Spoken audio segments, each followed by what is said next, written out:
उसमें मेरी सारी सहेलियां देखा जगह से आप जुड़े होते हैं, जिस जगह आपकी कहीं ना कहीं यादें जुड़ी होती है। और इसी क्लास में बैठा करता था, नहीं बैठता था। तेरी सीट याद है? कौन सा कोना? पीछे पीछे back benchers. Very good. Harish Kumar Muzaffar SGPGI में ऑल इंडिया में 68 रैंक आई है। रोज आपको कोई ना कोई डेफिनेटली मिलते रहेंगे। और सबसे बड़ी बात, अभी तो इस बैच का उधर भी ले लो, इधर ले लो। शायद 10 दिन और लगेंगे। 10 दिन के बाद जाकर इस बैच का क्या होगा, कोर्स पूरा होगा। तो ये बहुत बड़ी बात है। बेटा पापा क्या करते हैं? किसान है। क्या करने वाले? ब्याह।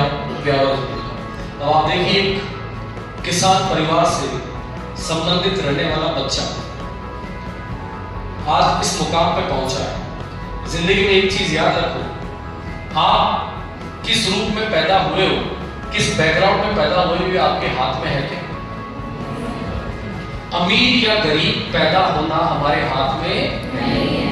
अंबानी की औलाद पैदा होगी तो सब तो अमीर ही है या नहीं? लेकिन अगर किसी किसान के घर में अगर कोई बच्चा पैदा हुआ है, ये इसके हाथ में नहीं, लेकिन मरने से पहले, सीधा मरने पे आ रहा,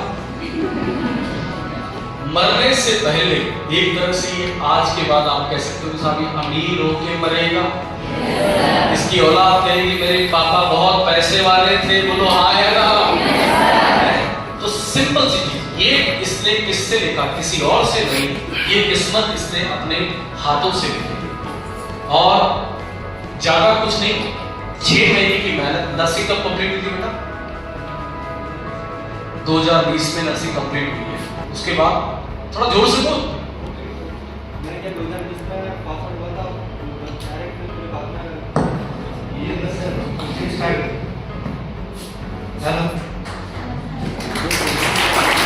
मैं 2020 में पासवर्ड बोला। उसके बाद में जहाँ ये पहले पढ़ा था इसमें, वहाँ पे मैं 4th पासवर्ड करके कोचिंग ज्वाइन की थी 2020 में जनवरी में। उसके बाद में 2 मिनट गया, फिर लॉकडाउन लग गया। फिर बाद में घर पे पढ़ाई किया, सेल्फ स्टडी। उसके बाद मैं नोट सेट एग्जाम दिया था, फर्स्ट नोट सेट एग्जाम। उसमें मेरी सारी सहेलियां रैंक आई थी। इसके बाद में फिर उसमें नहीं हुआ, फिर CH आया, लॉकडाउन लग गया, CH ज्वाइन कर लिया था, कोविड आया था सिस्टम। उसमें मैंने 1 साल जॉब किया। बहुत सारे हो गए इसमें।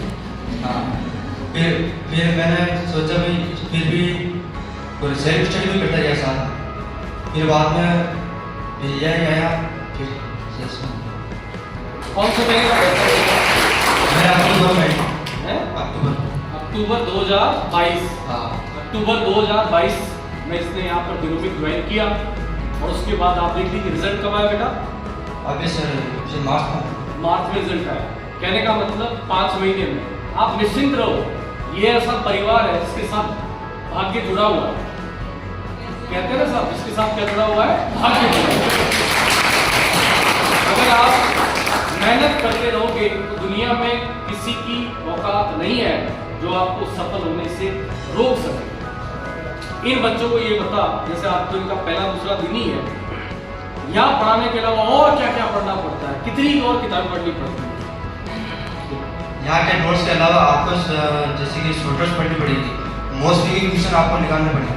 ठीक है, उसके अलावा आप नहीं, मैं पूछ रहा हूँ थ्योरेटिकली कुछ और पढ़ने की आवश्यकता है?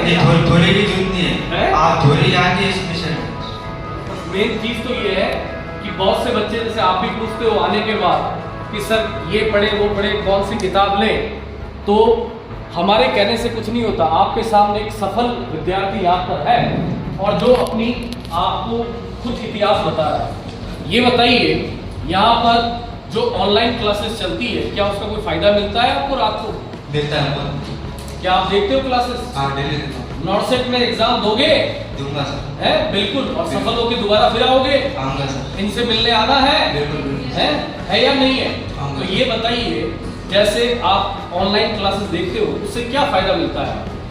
एक तो मेरी ट्यूशन प्रैक्टिस हो जाती है, उसके अलावा जो भी मेरा डाउट रहता है वो भी क्लियर हो जाता है, और कैसे क्वेश्चन सॉल्व करना वो समझ आ जाता है। देखिए, और एक ही क्वेश्चन में मतलब आपके पूरा टॉपिक भी क्लियर हो जाता है। सबसे बड़ी बात। और सबसे ज़्यादा आपको भी जो क्लास लेके गए मेरे पहले पंकज सर ही मिलेंगे आपको वहाँ ऑनलाइन के अंदर।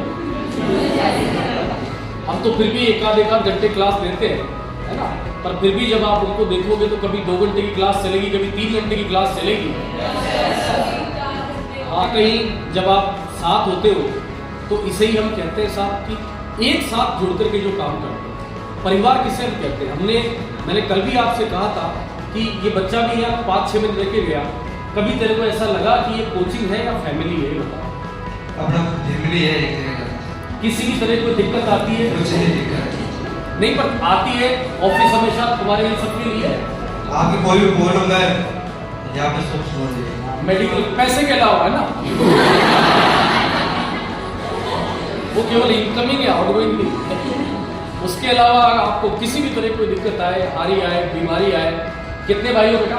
मैं एक ही हूँ और मेरे 6 सिस्टर हैं। बड़ी होगी है? 2 बड़ी है, 4 छोटी है। 4 छोटी है। बहुत बड़ी जिम्मेदारी है। अब सबका ब्याह क्यों करेगा?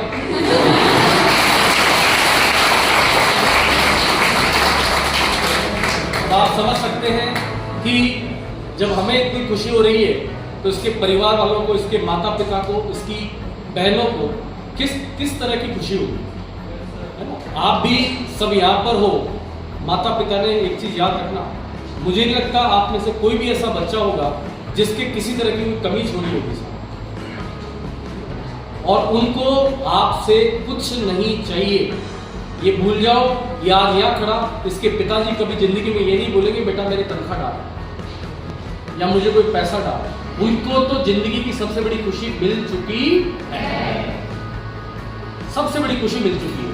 बस उनको यही चीज चाहिए था, यही उनका सपना था। जब औलाद पैदा होती है, धीरे धीरे जब बड़ी होती है, तब हर माता पिता का यही सपना होता है कि मेरा बच्चा एक दिन इस लायक बन जाए कि दुनिया में मेरा नाम रोशन कर सके। खुद का तो करेगा ही करेगा। आज वो सीना चौड़ा करके अपने गांव में जब इधर उधर जाते होंगे तो सबको बताते होंगे कि मेरी औलाद इस मुकाम पे पहुंच गई है।